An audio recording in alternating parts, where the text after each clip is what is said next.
La situation dans laquelle vous êtes, l'épreuve dans laquelle vous êtes, n'est pas votre destination finale. La situation dans laquelle tu es, l'épreuve dans laquelle tu es, n'est pas ta destination finale. C'est peut-être un passage obligé vers ta destinée. Le texte que je voudrais partager avec vous, l'histoire que je voudrais partager avec vous, se trouve dans la Genèse. Il y a 9 chapitres qui parlent de cette histoire. Qui est-ce qui peut me dire de quoi il s'agit alors? L'histoire de Joseph. 9 chapitres concernant l'histoire de Joseph. Comme pour nous dire, il y a un tel enseignement dans ces chapitres, il y a un tel enseignement, oui, une telle richesse pour nous qui sommes ici-bas. Parce que ce que Joseph a vécu, nous aussi, nous vivons les mêmes choses. Peut-être pas les mêmes épreuves, peut-être pas au fond d'une citerne. Mais lorsque nous sommes dans l'épreuve, frères et sœurs, nous nous sentons au fond de la citerne. Nous nous sentons au fond de la fosse. Mais ce Dieu tout-puissant, ce Dieu rempli d'amour, te laissera-t-il dans la fosse? Non. Son amour te ramènera. Son amour te fera sortir de cette fosse. C'est pour cela que tu peux t'appuyer sur lui. Alléluia. Le récit du sacrifice d'Abraham occupe seulement 19 versets, frères et sœurs. Celui de Jacob, cette rencontre avec cet homme, cet ange, 10 versets. Celui de Joseph, 9 chapitres. Je vous invite à lire, à prendre le temps. Je sais que vous l'avez lu, mais vous savez, plus on lit un texte, plus il y a de nouvelles choses qu'on saisit. Alléluia, le Saint-Esprit révèle des choses. Il y a tellement de vérité. Alors, j'aimerais voir 2 points avec vous. 2 points. Alléluia, on reviendra par la suite sur l'histoire de Joseph. Mais les temps d'épreuve de Joseph. Mais surtout, une chose importante, c'est les retrouvailles de Joseph avec ses frères, parce qu'il fallait que les frères se retrouvent. Il s'est passé quelque chose de très grave au début. Il fallait que les frères se retrouvent. Il fallait une réconciliation. Mais avant d'arriver à ce point, frères et sœurs, je voudrais vraiment vous encourager et vous dire que vos points, vos épreuves les plus bas sont parfois pour vous des rampes de lancement. Tout dépend de la façon dont vous voyez l'épreuve. Tout dépend de la façon dont vous vivez l'épreuve. Elle peut être pour vous des rampes de lancement vers quelque chose que Dieu a préparé pour vous. Et c'est ce que nous verrons pour Joseph. L'histoire de Joseph a commencé comment? Vous savez, dans Genèse 37, verset 24. Et ils le prirent en parlant de ses frères et le jetèrent dans une fosse. Voilà comment le voyage de Joseph a commencé vers sa destinée. Il aurait pu penser, bon, tout est fini pour moi, je vais mourir là-dedans. Mais Dieu est au contrôle de nos situations. Dieu est au contrôle de nos situations et nous ne devons pas oublier cela. Joseph, peut-être qu'il s'est dit, bon, le rêve que j'avais eu, parce que c'est à la suite d'un rêve, alléluia, que Dieu lui avait donné, alléluia, de ce que les frères se prosterneraient devant lui. Et ils n'ont pas apprécié ça, la haine est montée dans leur cœur. Vous savez, parfois, c'est compliqué ça. On reçoit quelque chose de la part de Dieu, mais il y a une telle jalousie dans le cœur de l'homme pour nous empêcher d'y aller. Mais c'est ce qui s'est passé. C'est pour nous empêcher d'avancer. C'est ce qui s'est passé dans le cœur des frères de Joseph. Ils l'ont jeté dans la fosse.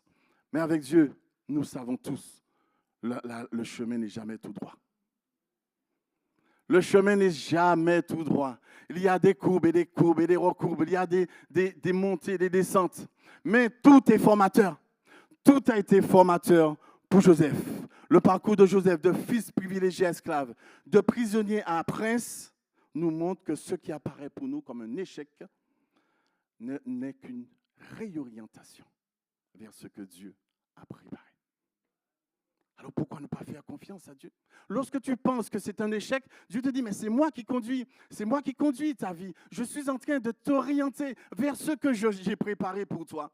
Faisons confiance à Dieu. N'est-ce pas ce qui s'est passé pour Joseph? Ça a commencé au fond de la citerne. Il y avait un projet de Dieu, gouverneur, pas n'importe quoi, mais il y avait un projet de Dieu. Dieu voulait l'enseigner sur toute cette étape. Chaque revers, ce que j'ai appelé des points d'épreuve, avait parfaitement positionné Joseph vers sa destinée. On regarde qu'il a avancé, et il avançait, il avançait, et il avançait, et il avançait encore vers sa destinée. Il n'a jamais fait marche arrière. Chaque point d'épreuve lui ont permis d'avancer. Chaque point d'épreuve te permettront d'avancer, mon frère, ma soeur. Alléluia, Dieu sait ce qu'il fait. Tu dois expérimenter à chaque point d'épreuve quelque chose de la part de Dieu. Alors ce matin, je voudrais te dire, mon frère, ne te décourage pas. Mais dans ton épreuve, transforme l'épreuve en bénédiction. C'est ce que Dieu te demande. Transforme cette épreuve en bénédiction. Alléluia. Il y a quelque chose à tirer de l'épreuve. Il y a une bénédiction à tirer de l'épreuve. Alléluia. Première chose, je voudrais t'encourager ce matin. Accroche-toi à ce que Dieu t'a dit. Ce sera ta force. C'est ce qui te permettra d'avancer. C'est parce que les hommes te disent. C'est parce que l'homme a fait contre toi. C'est ce que Dieu, tu devras t'appuyer sur ce que Dieu t'a dit. Et ce que Dieu t'a dit te permettra toujours d'aller jusqu'au bout. Les premières visions de Joseph ont créé la jalousie dans le cœur de ses frères. Ils l'ont mis dans la fosse. Mais Dieu, la Bible nous dit que Dieu était avec Joseph. Dieu est-il avec toi? Alléluia. Si tu as l'assurance, alléluia, que ton Dieu est avec toi, alors l'épreuve ne doit pas te plonger. Alléluia. Non, bien au contraire, cette épreuve te permettra de grandir. De grandir. Tu as besoin de connaître des choses. Dieu veut te former. Dieu veut nous former. À chaque point d'épreuve, Dieu veut nous apprendre quelque chose, frères et sœurs. À chaque point d'épreuve, si tu n'as pas encore connu la fidélité de Dieu, alléluia, l'épreuve te permettra de connaître la fidélité de Dieu pour te faire sortir de là où tu es. Et tu parleras de la fidélité de Dieu. Si tu ne connais pas la puissance de Dieu, l'épreuve te permettra, alléluia, par cette épreuve, Dieu te montrera qu'il est tout puissant pour te délivrer. Voyez comment l'épreuve a son but, a son importance dans la vie, dans la marche du chrétien. Il faut trouver, c'est pour cela qu'il faut trouver un but à chaque point d'épreuve. Trouve un but. Trouve quelque chose. Il y a quelque chose. Il y a ce point d'épreuve doit être un terrain d'entraînement pour toi. Un terrain d'entraînement. Eh bien, apprends à louer Dieu dans l'épreuve. Puisque tu ne sais pas encore le faire, Seigneur, enseigne-moi à te louer. Et lorsque tu sortiras de cette épreuve, de cela, eh bien, tu sauras louer Dieu dans l'épreuve. Alléluia. Tu pourras encourager quelqu'un à louer Dieu dans l'épreuve. Alléluia. Alléluia. Dieu sait ce qu'il fait au travers de chaque point d'épreuve. Joseph, frères et sœurs, il excellait partout, alléluia, où il était. En prison, qu'est-ce qu'il faisait? Il continuait à expliquer les songes. Il n'a pas dit, débrouillez-vous là, vous m'avez mis en prison, débrouillez-vous, faites ce que vous voulez. Moi, non.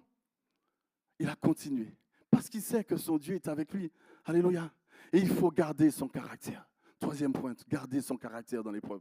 On a tendance à montrer la vieille nature, la vieille nature qui est soumise au péché. Dans l'épreuve, nous avons tendance à vouloir faire sortir ces choses pour montrer qui on est. Non, nous sommes des enfants de Dieu, régénérés, restaurés, rétablis. Ce que nous voulons que les autres voient au travers de nous, c'est ce que Dieu a fait en nous.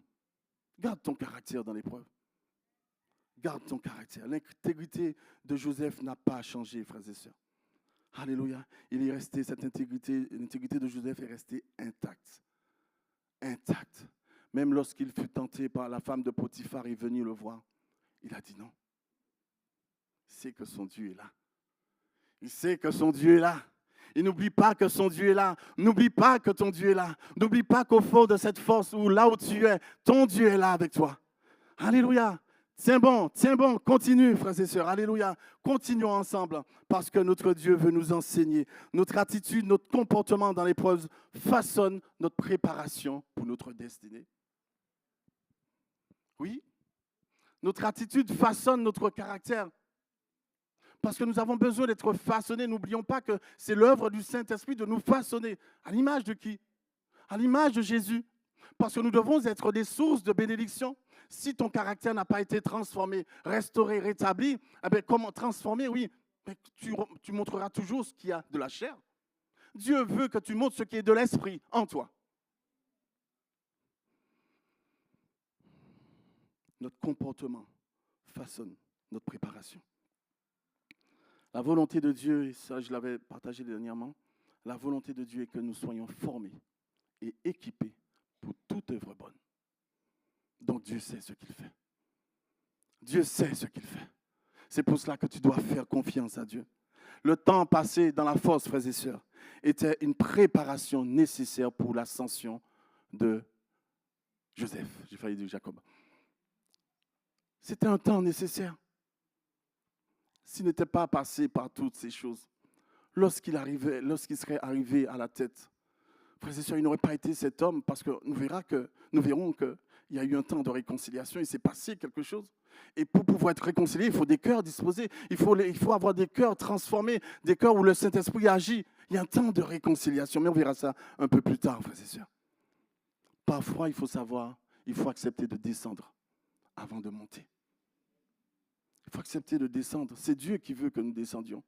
C'est Dieu qui veut que nous connaissions le fond. Frères et sœurs, lorsque j'ai monté l'entreprise, j'ai connu le fond. J'ai connu le fond. C'est pour cela que je ne peux pas me glorifier de ce que Dieu fait, me donne maintenant, nous donne maintenant, parce que je ne suis pas tout seul. J'ai connu le fond. J'ai connu des dettes énormes, des moments difficiles où j'ai même pleuré. J'ai même pleuré. J'ai dit, Seigneur, tu m'as permis de monter une boulangerie. Elle est là. Tout est équipé, mais je ne peux pas démarrer. Ça a duré plus de 3-4 mois. Si bien qu'à un certain moment, la banque est venue, le banquier me dit, Monsieur Bruno, je ne peux plus vous accompagner. Lorsque le banquier vous dit ça, frères et sœurs, il y a de quoi se faire du souci là. Et là, je ne peux pas démarrer la boulangerie. Le financement nous a coûté près de 600 000 euros. Et on ne peut pas démarrer la boulangerie. Et les dettes s'accumulent, les dettes sociales s'accumulent. Tout monte. J'ai connu le fond, j'ai prié, j'ai pleuré. J'ai dit, Seigneur, tu sais ce que tu fais. Et là, j'ai appris à chercher Dieu. Ah oui, on apprend, hein, frères et sœurs. Lorsqu'on sait qu'on a un Dieu tout-puissant, alléluia, qui est là, qui n'attend qu'une chose, montrer sa toute-puissance. Montrer sa toute-puissance pour agir. Alléluia, pour nous montrer qu'il répond aux prières. Un beau jour, frères et sœurs, ça a duré 3-4 mois, je ne m'en souviens pas trop, mais en tout cas, c'est dans ces eaux-là. Le DF a débarqué comme des fous. Comme des fous, ils sont venus, ils ont mis le disjoncteur, ils sont partis, ils ne m'ont rien dit. J'ai rien compris. On ne m'a pas mis de compteur, on m'a mis un disjoncteur pour avoir du courant et ils sont partis. Rien compris. Le fond. Et là, nous avons démarré. Nous avons démarré sans compteur. Voilà, nous avons démarré sans compteur. L'électricien est venu me dire, non, Claudie, ça fait trop longtemps que tu attends. Maintenant, EDF t'a donné le courant, tu démarres. Tu n'as pas de compteur, tu démarres. Alors moi, j'étais un peu peureux, mais je dis, mais je ne peux pas démarrer, on vient me couper le courant. Non, ils ne sont pas venus couper le courant. Et 2 mois après, le responsable d'EDF vient me voir et me dit, mais Claudie, non, pas Claudie, M. Bruno, parce que celui-là, je ne le connaissais pas. Il me dit, mais M. Bruno, vous êtes en train de travailler, mais vous n'avez pas de compteur. J'ai dit, mais ce n'est pas moi. Quelqu'un est venu, a mis le disjoncteur. Et pas le disjoncteur, le fusible. Voilà, un fusible de 380 volts qui me manquait, puisque la boulangerie, c'est 380 volts. Il est venu, il a mis le fusible 380 volts et on avait du courant. J'ai dit, ben, c'est pas moi. J'ai vu qu'on a mis le fusible et ils sont repartis aussitôt, on ne m'a rien dit. Donc, j'ai démarré. Et puis là, on m'a donné un ultimatum, on m'a dit, on vous donne, M. Bruno, 1 mois pour mettre en compteur. J'ai dit, OK, il n'y a pas de souci. Et on ne m'a pas fait de rappel par rapport à ce que j'avais consommé. Mais, frères et sœurs, lorsque Dieu permet de connaître le fond, Dieu connaît ce qu'il fait. Alléluia. De même que j'avais du mal à payer une salariée, je me souviens, j'avais du mal à payer une salariée qui me coûtait en francs, 3 000 francs, je ne sais même pas c'est quoi l'équivalence en euros. Dieu me permet aujourd'hui de payer 16 salariés, de ne pas avoir de soucis à me faire.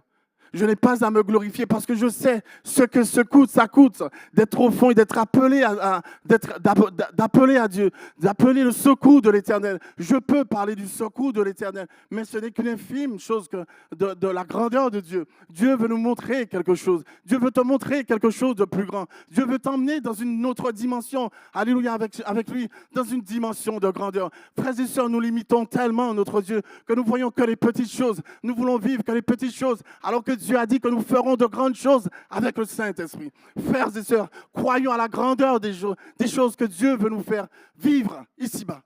Déjà ici-bas. Nous pensons que c'est dans le ciel, mais ici-bas, déjà Dieu veut nous faire vivre des choses excellentes. Il nous a donné son esprit. Il nous a équipés pour cela. C'est pour les belles choses. C'est pour les grandes choses. C'est pour vivre la dimension de son royaume. C'est pour vivre la gloire de Dieu. C'est avec le Saint-Esprit. Sommes-nous équipés pour cela, frères et sœurs? Oui, nous sommes équipés pour cela. Alors, comment se fait-il que nous ne vivons pas la gloire de Dieu? Comment se fait-il, alléluia, que nous soyons toujours au fond? Alléluia, parce qu'il nous manque quelque chose. Il nous manque cette confiance en Dieu. Il nous manque cette détermination de chercher Dieu dans l'épreuve. Frères et sœurs, je t'encourage ce matin. N'abandonne pas. Je t'encourage ce matin. Fais confiance au Dieu, à ce Dieu Tout-Puissant. Fais confiance. Accroche-toi. Attache-toi à lui. N'abandonne pas, ne recule pas, ne baisse pas la tête. Tu n'as pas à baisser la tête en tant qu'enfant de Dieu. Dieu te dit, relève la tête. Relève la tête. C'est parce que quand tu auras la tête relevée, tu pourras toujours voir en haut. Tu pourras toujours garder les yeux fixés sur Jésus. Mais si tu baisses la tête, tu vois que tes pieds et tu n'avances pas. Dieu veut que tu avances. Et tu avanceras et nous avancerons tant que nos yeux seront fixés sur le Maître. Alléluia. Alors j'ai une bonne nouvelle pour toi, mon frère, ma soeur. Ta position actuelle n'est pas ta destination finale. Ne dis pas que tout est fini pour toi.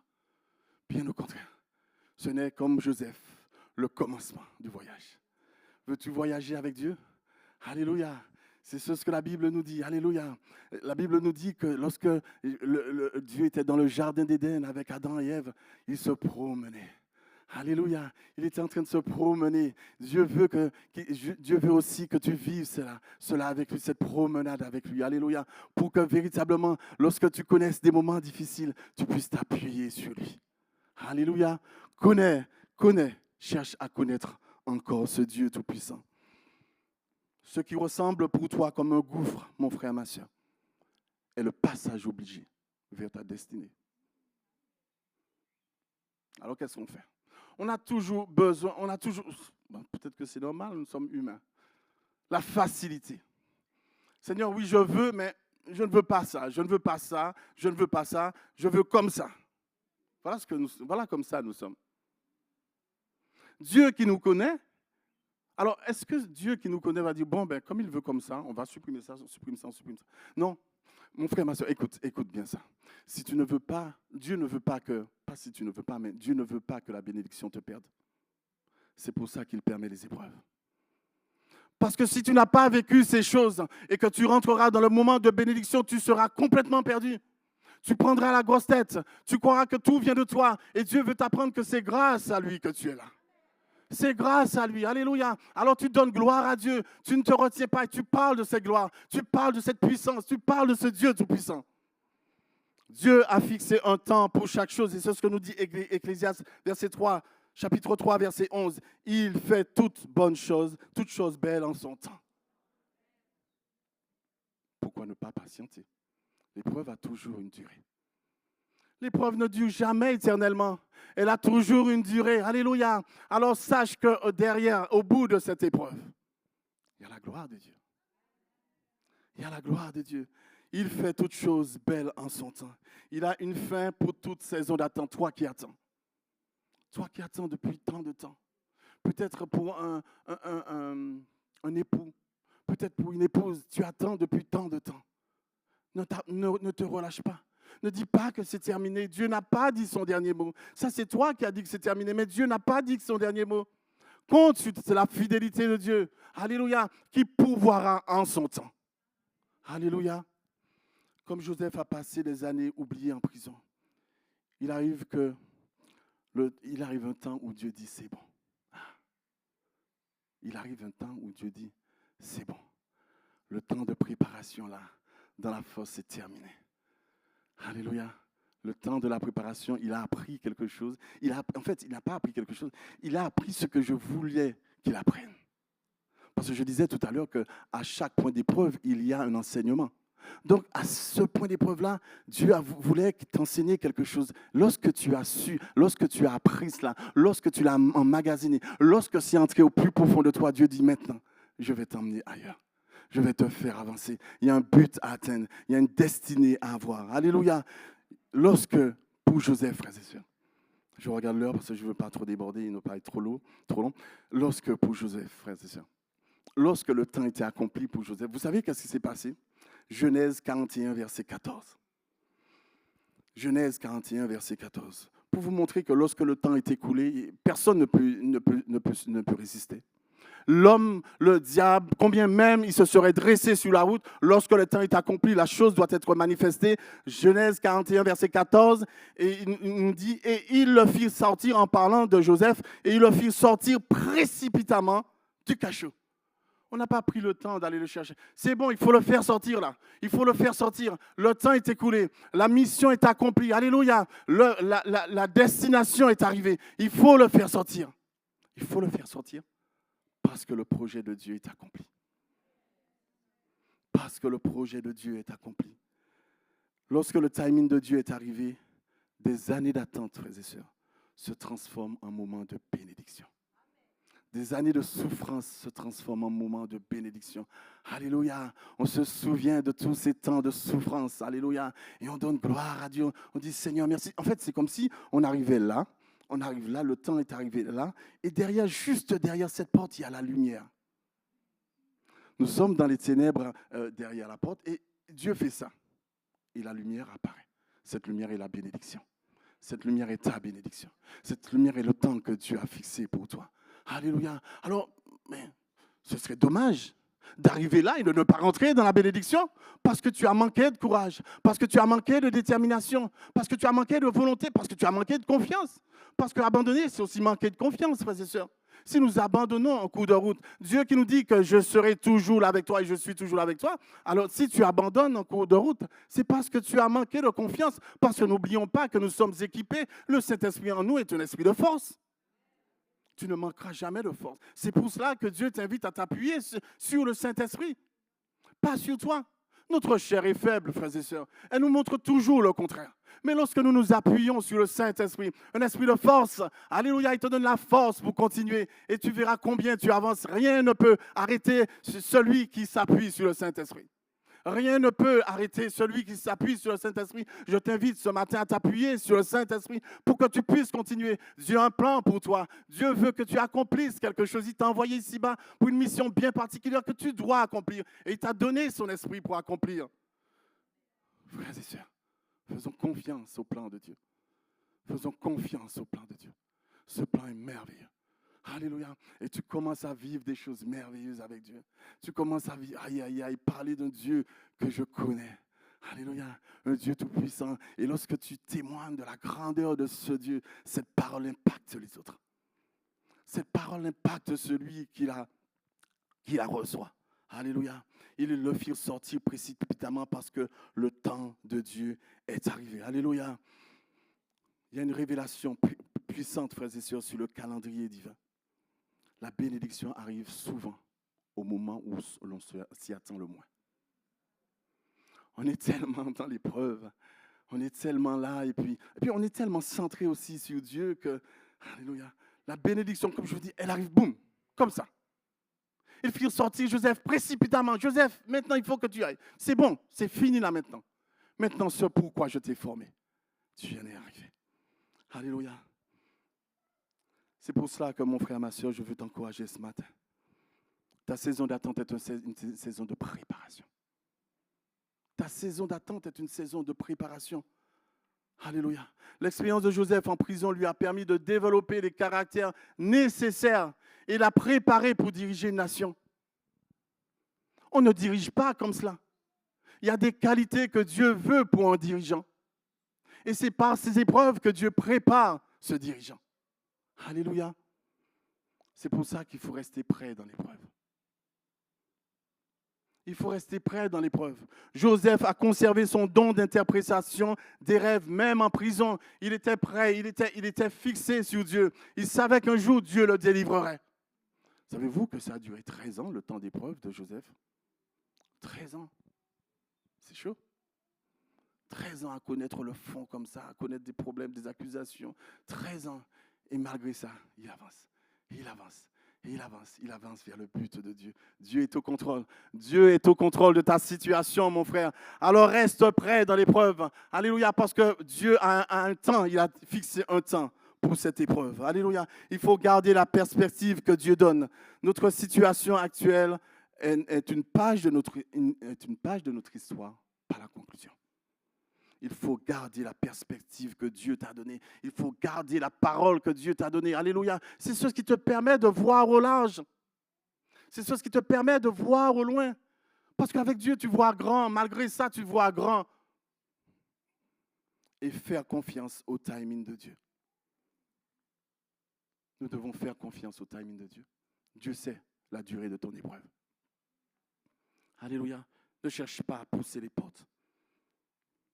Joseph n'a pas cherché à pousser les portes en prison. Non, il a attendu le timing de Dieu. Alléluia. Notre fidélité dans l'attente nous positionne pour notre destin. Je veux vraiment te dire ce matin, mon frère, ma soeur, ne laisse pas tomber. Il y a quelque chose de merveilleux avec Dieu. Il y a quelque chose de merveilleux que tu dois accomplir avec Dieu. Il y a un plan merveilleux que tu dois connaître avec Dieu. Mais ce plan passe souvent par des épreuves. Souvent par des épreuves. Mais c'est comme ça que Dieu forme ses enfants, ses serviteurs. D'une manière, tous ceux qui lui ont fait confiance. Alors fais confiance au timing de Dieu. Chaque compétence acquise, frères et sœurs, chaque défi surmonté construit la base du projet de Dieu pour ta vie. C'est pour cela. C'est pour cela que dans l'épreuve, tu dois en sortir vainqueur. Oui, tu dois en sortir vainqueur parce que tu es plus qu'un vainqueur. Dieu ne te demande pas quelque chose pour lequel il n'a pas pris il n'a pas mis en place les conditions nécessaires pour que tu le sois. Puisque la Bible nous dit que Jésus a remporté la victoire sur toute la puissance des ténèbres à la croix, alléluia, il te dit, mais marche dans ma victoire. Alors, puisque tu marches dans sa victoire, tu seras toujours plus qu'un vainqueur. Dieu ne peut pas te dire, marche, tu es plus que vainqueur. Mais Seigneur, mais tu ne m'as pas donné le nécessaire pour être plus que vainqueur. Non, Dieu t'a donné le nécessaire, nous a donné le nécessaire pour être plus que vainqueur. Alors, frères et sœurs, donc, j'irai un peu plus vite là, parce que le temps avance. Il arrive un temps, vous savez ce qui s'est passé au début. Qu'est-ce qui s'est passé au début, frères et sœurs? Est-ce que quelqu'un se souvient de ce que j'ai dit qui s'est passé au début? Ils le prirent, ils le jetèrent dans la fosse. Voilà comment son histoire a commencé. Est-ce que Dieu pouvait permettre que cela reste comme ça en l'état? Non. Non, parce qu'il y a quelque chose de grave qui a été fait. Quelque chose de grave a été fait. Leur responsabilité est engagée. Parce que quand ils ont fait cela, frères et sœurs, pour eux, Joseph, il est mort. Il a été dévoré par une bête sauvage. Donc, ils ne s'attendent pas à revoir Joseph. D'ailleurs, la Bible nous dit que son père pleurait constamment la mort de Joseph. Mais les frères, ils avaient ça sur la conscience. Dieu ne pouvait pas permettre que son serviteur soit là, en tant que gouverneur, ayant des blessures familiales dans son cœur non réglées. Alors Dieu a mis en place les conditions de ces retrouvailles. Les conditions de ces retrouvailles pour une réconciliation. Parce qu'il faut une réconciliation. Il faut la réconciliation, parce que c'est au travers de la réconciliation que le pardon commence. C'est que lorsque le processus de réconciliation est mis en place, que le pardon, la guérison, la transformation, la restauration, la paix, toutes ces choses-là arrivent. Mais si ce processus-là n'est pas mis en place, il n'y aura pas le reste. Voilà une nouvelle étape dans la vie de Joseph, le temps des retrouvailles, le temps des réconciliations. Joseph est maintenant un dirigeant puissant parce le roi lui avait tout donné. Tout donné. Ça, c'est Dieu, ça. Parce que le roi a discerné, et d'ailleurs il a discerné en Joseph qu'il a des qualités supérieures et qu'il pouvait assurer la gestion de la nation. Il lui a tout donné, même son anneau en or. Tiens, en fait, je te donne. C'est comme si Joseph était le roi, en fait. Alors que la famine sévit en Canaan et en Égypte, les frères de Joseph apprennent que malgré tout, de la nourriture existe. Il y a encore de la nourriture en Égypte. Et décident de s'y rendre pour en acheter parce qu'en Canaan, il n'y a plus rien à manger. C'est la famine là-bas. Donc, on apprend que, voilà, en Égypte, il y a à manger. Donc, ils prennent de l'argent. Les 10 frères partent. Ils prennent de l'argent et ils vont en Égypte acheter de la nourriture. Alléluia. Tout en ayant parlé de cela à leur père. Arrivé en Égypte, Joseph fait face à ses frères, les retrouvailles. Les frères ne l'ont pas reconnu, mais lui, Joseph, il a reconnu ses 10 frères. Mon Dieu, mais comment qu'aurions-nous fait, frères et sœurs?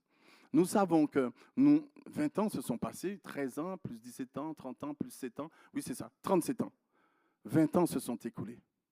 20 ans se sont écoulés, il y a eu quelque chose qui s'est passé. Quelque chose de grave s'est passé. Donc, ça remonte tout de suite à la pensée de Joseph. Il se souvient de ces choses. Il se souvient parce que... Est-ce que j'ai noté ce texte? Ah oui, je vais vous lire, j'avance un peu. Genèse 42, verset 21. Ils se dirent, en parlant des frères, ils se dirent alors l'un à l'autre, oui, nous avons été coupables envers notre frère, car nous avons vu son angoisse. Pendant qu'ils jetaient Joseph dans la fosse, ils entendaient les cris de Joseph. Ils entendaient l'angoisse de son âme. Ne faites pas ceci, ne faites pas cela, ne me faites pas cela, je vais mourir. C'est tellement qu'ils criaient comme cela. Ils ne le disaient pas en français. Mais c'est tellement qu'il disait cela. Il criait au secours. Donc, alléluia, les frères se souviennent de cela. Mais comme les frères n'ont pas encore reconnu Joseph, donc toutes ces choses remontent à la pensée de Joseph dans son cœur. Et vous avez oublié, attends, tout ce qui s'est passé là. Tout ce qui s'est passé. Il s'est passé des choses graves, très graves. Je ne sais même plus où je suis. Mes frères et sœurs, c'est... Lorsque Dieu fait quelque chose, il le fait très bien. Les temps d'épreuve, comme je l'ai dit tout à l'heure, ont été des temps de préparation pour que Joseph, un jour, reçoive ses frères. Il ne pouvait pas les rejeter. Il ne pouvait pas les critiquer ou bien je ne trouve même pas le mot, il ne pouvait pas les rejeter, frères et sœurs. Son cœur était déjà disposé à les rencontrer. Son cœur était déjà disposé à les rencontrer. Alléluia. Quand Joseph se révéla à ses frères, des années de douleur se sont transformées en larmes de joie. Malgré sa souffrance, quand il a revu ses frères, c'était des larmes de joie. La Bible nous dit qu'il criait tellement fort, il pleurait tellement fort de joie. Il avait rencontré des frères qui lui avaient fait souffrir. Il aurait pu dire, mais qu'est-ce que vous veniez faire là? D'ailleurs, il a dit, enfin, vous êtes des espions, tout cela. Mais il aurait pu rester dans cette direction et puis dire, ben, retournez chez vous, les gars, retournez chez vous parce que là, vous oubliez ce que vous m'avez fait.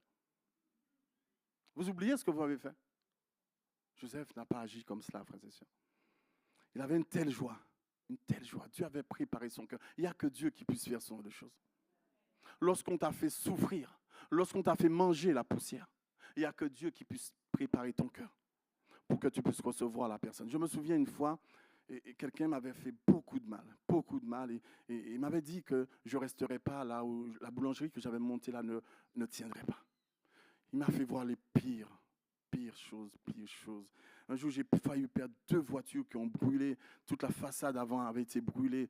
Voilà, je venais d'acheter une voiture neuve. Elle a été rayée tout autour, comme ça, si profondément que j'ai dû ramener la voiture au garage pour refaire la peinture. Frères et sœurs, ce gars-là m'avait fait tellement de choses. Mais Dieu prépare les cœurs. Et ce jour, ce gars-là est venu me voir. Alors que je ne m'y attendais pas, il est venu me dire, Monsieur Bruno, j'ai faim. Il me dit, Monsieur Bruno, j'ai faim. Je reconnais sa voix parce que je lui avais dit de ne pas venir dans la boulangerie. Je lui avais dit, tu vois ce que tu m'as fait là? Ne mets plus les pieds à la boulangerie. C'est ce que je lui avais dit. Et pendant un temps, il n'est pas venu, effectivement. Et un bonjour, il a débarqué. Il y avait plein de monde au magasin. Monsieur Bruno, j'ai faim. Alors, je suis dans ma salle de production. Je dis, mais c'est la voix de cet homme. Alors là, j'ai commencé, je n'ai pas fait comme Joseph, frère et sœur. Non, j'ai commencé à murmurer, j'ai dit, Seigneur, tu as vu tout ce qu'il m'a fait? Alors j'ai commencé à citer à Dieu, voilà, tout ça. Et maintenant, il faut lui donner à manger. J'ai murmuré. Et j'ai fini par capituler. Je ne sais pas, c'est cette pensée qui m'est venue, vraiment qui est montée sur mon cœur. Un homme a faim, donne-lui à manger. C'est ce qui a débloqué la situation. En fait, j'ai plus regardé à ce qu'il m'a fait, mais cette pensée a permis de débloquer la situation. C'est pour ça que j'ai toujours dit à mes enfants, ne regardez pas à ce que fait la personne. Un homme a faim, vous lui donnez à manger. Vous lui donnez à manger. Tout simplement, vous lui donnez à manger. Parce que c'est un être humain que Dieu a créé. Et là, je suis sorti, je lui ai fait signe, je lui ai demandé d'aller à l'extérieur. Vous savez, ces gens-là, il ne faut pas leur dire aller dehors parce que ça ne passe pas. Il y a des mots qu'on ne dit pas aux sans-abri. Il y a des mots qu'il ne faut pas dire. Si un sans-abri vient te voir, ne lui dis pas « va dehors, attends ». Il faut lui dire « attends à l'extérieur ». Parce que si tu lui dis « va dehors », il te dit « mais est-ce que je suis un chien ?» Tandis que tu lui dis « va à l'extérieur ». Il va, voilà. Il y a plein de choses comme ça. Parmi toutes ces personnes-là qui ont des situations difficiles, il y a des mots qu'il ne faut pas dire. Voilà, mais tout ça, ça prend sur le terrain. Alors, je ne sais même pas où j'en suis. Et alors, je suis, oui, voilà. Cet homme, alors, quand il m'a dit ça, j'ai dit, bon, Seigneur, ok. J'ai dit, attends-moi à l'extérieur, j'arrive. Habituellement, quand quelqu'un vient, un sans-abri vient, on prépare toujours, on laisse toujours des choses pour les sans-abri. Je prépare, je donne, je dis aux vendeuses, tenez, donnez. Donc, ils donnent, elles vont donner. Mais là, j'ai senti dans mon cœur, ce n'était pas aux vendeuses de donner. C'était à moi d'aller vers les vendeuses, vers le sans-abri et lui donner, vers celui qui m'avait fait du tort, vers celui qui m'avait fait du tort et du tort. Un jour, je me souviens, je ne sais pas comment il a fait, il m'avait arraché une feuille de tôle vraiment pour entrer dans la boulangerie. Je suis arrivé, j'ai vu un dégât. Mais c'est pour vous dire que lorsqu'on est démonisé, frères et sœurs, les forces sont décuplées. Même les policiers n'ont pas compris comment les feuilles de tôle ont été arrachées comme cela, rentrées dans la boulangerie, ils ont défoncé le faux plafond et vraiment il m'a signé que c'était lui. J'ai dit, ouais. Alors tout ça, il faut que je te donne à manger? Eh bien, je suis allé, je lui ai emmené moi-même le repas dehors. Frères et sœurs, ça a débloqué la situation. Je suis allé moi-même, ça a débloqué la situation. Si bien que je lui préparais même quelque chose. Bien que je lui avais dit auparavant de ne pas venir, il avait pris l'habitude de venir et de revenir. Alors je mettais toujours quelque chose de côté pour lui aussi. Frères et sœurs, je ne sais même pas pourquoi je suis arrivé jusque-là. Je ne sais même pas pourquoi je suis arrivé jusque-là. La réconciliation, merci. Merci. Alléluia. Frères et sœurs, Dieu nous emmène des fois dans des chemins pour que la réconciliation se fasse. Dieu avait préparé le cœur de Joseph pour que cette réconciliation, ces retrouvailles et cette réconciliation se fassent. Et le moment de la réconciliation commence, vous savez comment? Le moment de la réconciliation commence pour Joseph, Genèse 45, verset 4. Et là, il se révèle. Les frères ne savaient pas qui il était. Là, il se révèle dans Genèse 45, verset 4. « C'est moi, Joseph, c'est moi que vous avez vendu pour être emmené en Égypte. » Alors là, tout le monde tombe des nues. Là, on se retrouve face à Joseph, à qui on a fait cette méchanceté-là. On se retrouve face à lui. Qu'est-ce qu'on fait? Ses frères, la Bible nous dit que ses frères étaient tellement émus de se trouver devant lui qu'ils étaient incapables de répondre aux questions de Joseph. Mais tu m'étonnes? Ben oui, incapable, mais on dit, mais mon Dieu, mais on a cru qu'il avait été dévoré. Et certainement, regardez, parce que le chemin qui mène vers l'Égypte, c'était le même chemin, c'était par ce chemin-là que les frères avaient jeté Joseph dans la citerne. Donc certainement, quand ils ont pointé ce chemin-là pour aller vers l'Égypte, ils se sont souvenus de ce qu'ils ont fait. Parce que tu ne peux pas me dire que tu as fait quelque chose de grave sur cette route-là et quand tu passes là, tu ne t'en souviens pas. Non, forcément, il s'en est souvenu. Mais c'est Joseph qui les rassure. Le cœur a été disposé. Verset 5, il dit maintenant, ne soyez pas remplis de tristesse. Ne soyez pas remplis de tristesse. Ne t'inquiète pas. Je sais ce que tu m'as fait parce qu'il a dit tout à l'heure. Je sais, puisqu'il a dit, c'est moi, Joseph, que vous avez jeté en prison, que vous avez jeté en prison. Donc, Joseph dit, je sais ce qui s'est passé, mais je sais qui vous êtes. Mais maintenant, ne soyez pas remplis de tristesse, ne vous faites pas de reproches parce que vous m'avez vendu dans ce pays. C'est Joseph qui vient réconforter, qui vient rassurer les frères qui étaient émus, qui ne savaient pas parler. Toutes ces années d'épreuves, frères et sœurs, ont disposé le cœur de Joseph pour cette rencontre de guérison familiale. C'est pour cela, mon frère, ma sœur, s'il y a des blessures familiales, Dieu te dit, il y a un temps. Aujourd'hui, il faut que tu prennes cette décision. Il y a des décisions à prendre pour régler les problèmes, les blessures familiales. Tu ne peux pas continuer comme cela. Tu es un enfant de Dieu, tu ne peux pas continuer avec cela. Ces choses doivent être résolues et Dieu veut que la famille soit unie. Dieu veut qu'il y ait de l'unité dans la famille. Dieu veut que tu sois un instrument de bénédiction pour ta famille. Mais comment le peux-tu si ces blessures antérieures t'éloignent de ta famille? Penses-tu être une bénédiction pour les autres et ta famille que Dieu t'a confiée, tu n'es pas une bénédiction? D'abord la famille. Tout commence d'abord dans la famille. Tout commence d'abord dans la famille. Tout commence dans le couple. Tout commence pour l'épouse ou l'époux. Tout commence par les enfants. Alléluia. Et c'est là que Dieu nous attend. Frères et sœurs, nous voulons faire plus grand, mais ce que Dieu nous attend là, le noyau, le socle n'est pas bon. Il manque quelque chose. Il manque cette solidité. Il manque la présence de Dieu. Il manque la présence de l'action du Saint-Esprit dans la famille. Ce n'est pas toujours facile, mais nous pouvons compter sur Dieu. Lorsque Joseph a rencontré ses frères, il s'est passé plusieurs choses. Et je vais terminer. Il s'est passé plusieurs choses. Joseph était là, pour la première chose, Joseph est allé au-delà de sa douleur. C'est ce qu'il nous a dit. C'est ce que le texte nous dit. Il est allé au-delà de sa douleur. Au verset 5, la Bible nous dit, Joseph dit, « C'est Dieu qui m'a envoyé ici avant vous pour vous sauver la vie. » Voyez comment Joseph voit le plan divin derrière l'épreuve. Il y a un projet divin. Il y a un plan de Dieu derrière l'épreuve. Il y a un plan de Dieu derrière cette réconciliation. Joseph dit qu'il va au-delà de sa souffrance. Il dit, c'est Dieu. Ne t'inquiète pas, ne vous inquiétez pas, mes frères. Ne vous inquiétez pas, c'est Dieu qui m'a envoyé là avant vous. Parce que la famine sévit. Plus personne n'a à manger. Il n'y a rien à manger. Dieu m'a envoyé déjà là. Il m'a préparé pour que je sois une bénédiction pour vous. Et c'est ce qui s'est passé. Alléluia. Allons au-delà de nos souffrances, frères et sœurs, parce qu'il y a un projet merveilleux, un plan divin dans la réconciliation. Alléluia. Parfois, nous restons tellement basés sur nos souffrances, fixés sur nos souffrances, mais nous passons à côté du plan divin de Dieu dans la réconciliation. Alléluia. Faire le premier pas. Il faut faire le premier pas. Parce que si tous nous campons sur nos positions, il n'y aura jamais de réconciliation. Dieu te dit dans ta famille, fais le premier pas. Je t'ai donné mon esprit, tu es équipé de mon esprit, fais le premier pas pour la réconciliation. Dieu veut que cette famille soit unie. Mais si tu campes sur ta position, si tu es là constamment à ressasser ce qui s'est passé. Vous savez, j'ai des enfants, frères et sœurs. J'ai 2 filles. Et ce fut un chemin vraiment à chercher Dieu. Vraiment. Et je vous encourage, vous qui avez des enfants. D'ailleurs, je dis même ça à mes filles. Priez déjà pour vos enfants. Priez déjà.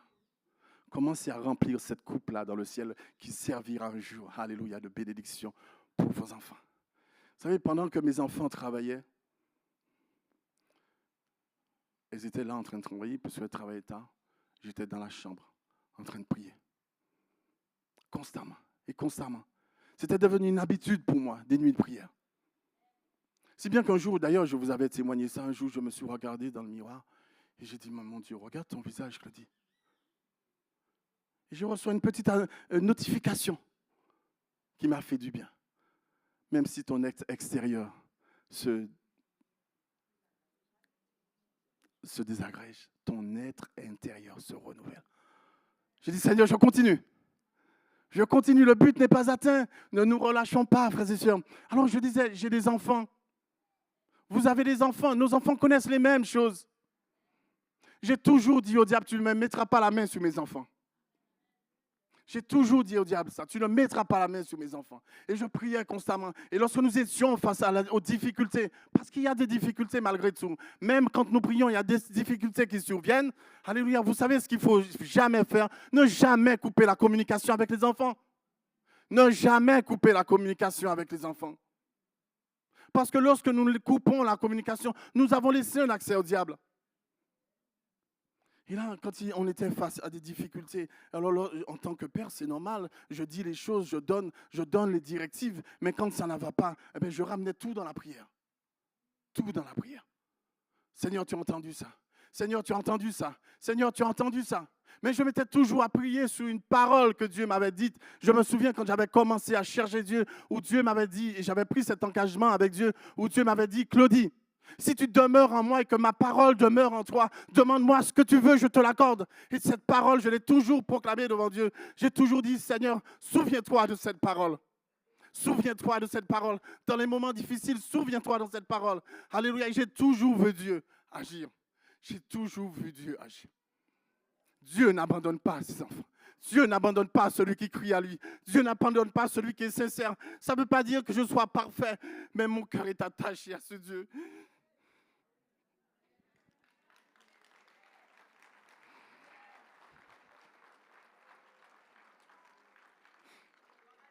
Frères et sœurs, l'épreuve doit t'apprendre qui est ce Dieu. Ce n'est pas quand nous sommes là, frères et sœurs. Ce n'est pas seulement quand nous sommes là. C'est important que nous soyons là. C'est important que nous soyons ensemble. Mais c'est le terrain qui nous apprend qui est Dieu. C'est le terrain qui nous apprend. Et c'est là que Dieu veut se révéler. Dieu est le Dieu de toutes les situations de notre vie. Il n'est pas seulement le Dieu du dimanche. Il est le Dieu du lundi, du mardi, du mercredi, du jeudi, du vendredi, du samedi et du dimanche. Tous les jours à ton travail. Il est ce Dieu qui veut être à tes côtés. Il est ce Dieu qui veut te montrer sa gloire, sa puissance. Il est ce Dieu qui veut te montrer qu'il est fidèle, qu'il ne t'abandonne pas. Ne faisons confiance à Dieu. Ne nous arrêtons pas, frères et sœurs. Allons encore plus loin cette année. Nous voulons vivre cette dimension de gloire. Alléluia, est-ce que nous y croyons? Alors nous vivrons cette dimension de gloire que si et seulement si nos yeux sont fixés sur le Maître, que si et seulement si le Saint-Esprit a toute la place dans ta vie, mais au milieu de nous. Frères et sœurs, allons plus loin. Allons plus loin avec Dieu. Alléluia. Joseph dit, c'est Dieu qui m'a envoyé ici. Alors ne t'inquiète pas, ne vous inquiétez pas. Alléluia. Ce matin, je vais t'inviter, mon frère, à aller au-delà de ta souffrance pour que les guérisons familiales soient restaurées, soient rétablies. Parce que Dieu a un projet de réconciliation. Dieu a un projet de paix pour la famille. Alléluia. Mais si tu ne fais pas le premier pas, eh bien, voilà, l'histoire restera comme cela et le diable se réjouira. Veux-tu vivre cette réconciliation? Que ce soit, alors, je parle de réconciliation familiale, mais il est question aussi de réconciliation fraternelle, frères et sœurs. Alléluia. Si nous ne faisons pas le premier pas, alléluia, eh bien, le diable, il règne, il est là, il agit tout en douceur. Voilà, comme ça, on se réveille pas. Il est là, il agit, il se mouvoie tranquillement. Pourquoi? Parce que nous lui avons laissé l'accès. Il y a une non-réconciliation. Faites le premier pas. Dieu te demande de faire le premier pas ce matin vers cette guérison familiale. Dieu te demande, fais le premier pas. Veux-tu faire le premier pas pour voir la gloire de Dieu? Parce que c'est lorsque nous faisons un premier pas que Dieu ramène le deuxième. Si tu n'as pas la force, dis, Seigneur, je n'ai pas la force, mais je fais le premier pas. Je t'en prie, ramène le deuxième. Et Dieu te dit, mais je le veux, tu me fais confiance. Et il ramène le deuxième. Et tu refais un autre, il ramène encore. Et tu refais un autre, il ramène. Il te ramène toujours vers le but. Il t'emmène toujours vers le but. Choisissez la compréhension. Pour les réconciliations, il faut choisir la compréhension. Si tu es là constamment à ressasser le passé, à pointer du doigt, tu m'as fait ça, tu m'as fait ça, tu m'as fait ça, alors tu t'en sors pas.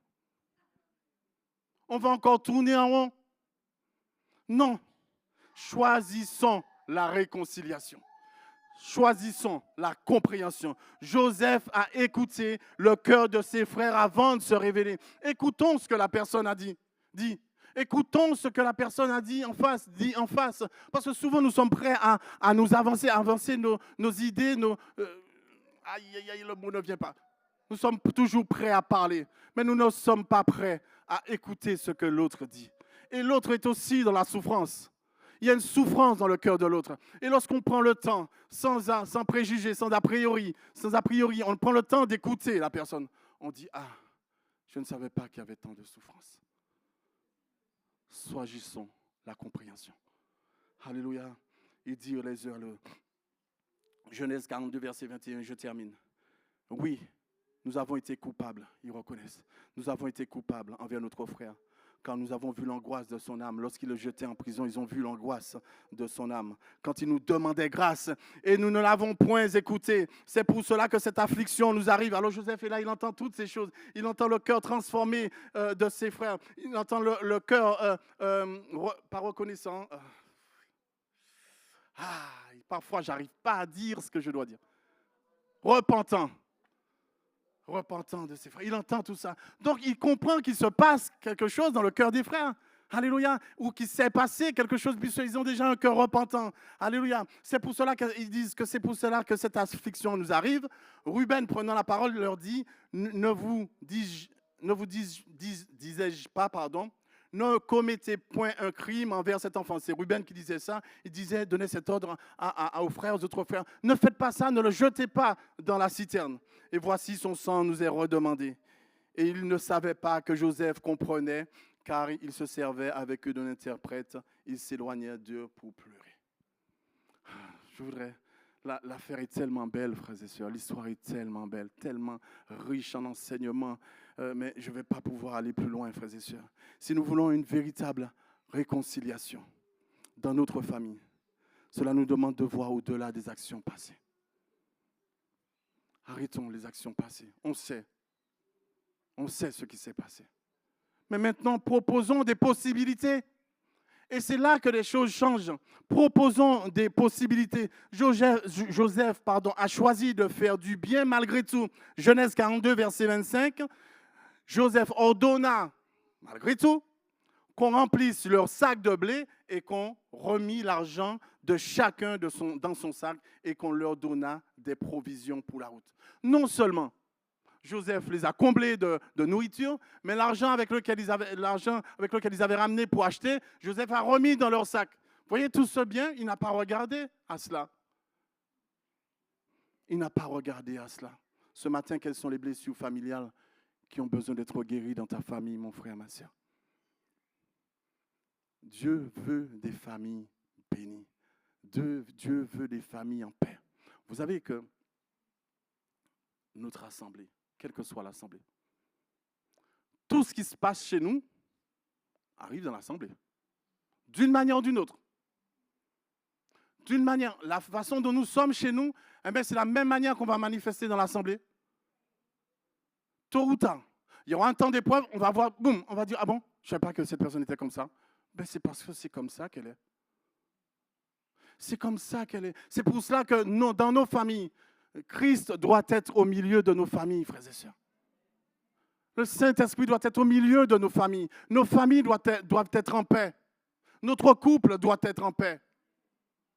Alors lorsque ces choses, nous les vivons au quotidien dans notre famille, lorsque nous venons dans l'église, lorsque nous nous réunissons, ce sont ces choses-là, ces mêmes choses-là qui sont manifestées.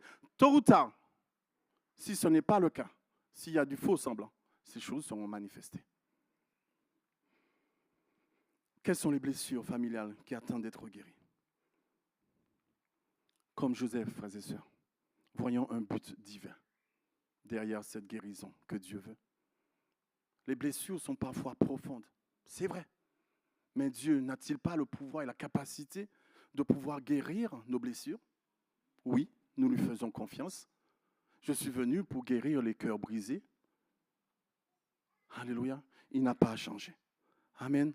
La réconciliation n'est pas quelque chose de facile. Cela demande du temps. Mais chaque pas que nous faisons vers cela nous emmène vers la bénédiction. Nous emmène et nous conduit vers ce que Dieu a prévu. Et Dieu va se réjouir. Et l'ennemi va lâcher prise. L'ennemi va reculer parce que c'est à lui de reculer. Ce n'est pas à nous de lui laisser de la place, frères et sœurs. Pour Joseph, le chemin vers la réconciliation n'a pas été instantané, nous l'avons vu.